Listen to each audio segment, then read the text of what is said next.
In this video, I will show you how to fix Discord stuck on the starting screen. First, open the Start menu and search for Task Manager.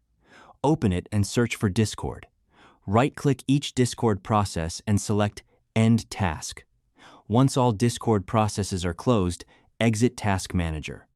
Now search for Discord from the Start menu, right-click it, and select Run as Administrator. Check if Discord opens normally. If the problem continues, open Task Manager again, end all Discord processes, and then open Settings. Go to Time and Language. Select Date and Time, and make sure Set Time Automatically and Set Time Zone Automatically are enabled.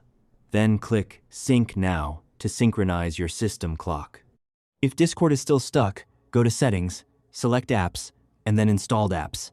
Search for Discord, click the three dots next to it, and select Uninstall.